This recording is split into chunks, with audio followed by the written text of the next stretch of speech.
Hi friends, welcome to Kanni blogs. నేను మీ రిత్విక. ఈరోజు special video ఏంటంటే మన తెలంగాణలో ఉన్న అతిపెద్ద రామాలయ క్షేత్రాల్లో ఒకటైన కీసరగుట్టలో ఉన్న రామలింగేశ్వర స్వామి టెంపుల్కి అయితే వెళ్ళాము. ఇది మన హైదరాబాద్కి 30 to 35 కిలోమీటర్స్ దూరంలో అయితే ఉంటుంది. పిల్లలు మార్నింగ్ లేవకపోవడం వల్ల మేమైతే మధ్యాహ్నం అయితే బయలుదేరిపోయాము.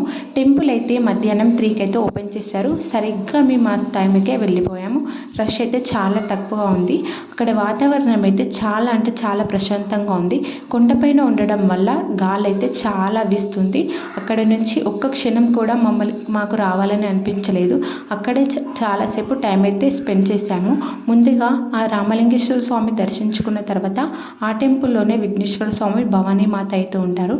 ఆ స్వామిని, అమ్మవారిని దర్శించుకొని టెంపుల్లో ఒక 5 minutes కూర్చున్న తర్వాత బయటికి వచ్చిన తర్వాత మనకు ఇంకొక టెంపుల్లో ఆ కాశీ విశ్వేశ్వర స్వామి టెంపుల్ అయితే ఉంటుంది. ఆ విశ్వేశ్వరుని దర్శించుకున్న తర్వాత ఆ పక్కన ఇంకొక టెంపుల్లో లక్ష్మీ నరసింహస్వామి, అలాగే శివ పంచాయతనం, అలాగే శ్రీరామచంద్ర ప్రభు, సీతమ్మ తల్లి సకుటుంబంగా ఉంటారు.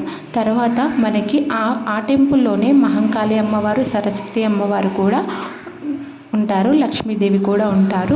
టెంపుల్ అయితే చాలా బాగుంది. అక్కడే నాగదేవత నవగ్రహాలు, వాహన పూజలు కూడా చేస్తారు. అక్కడైతే చాలా బాగుంది వాతావరణం. వ్యూ అయితే సూపర్గా ఉంది. టెంపుల్ అయితే చాలా బాగుంది.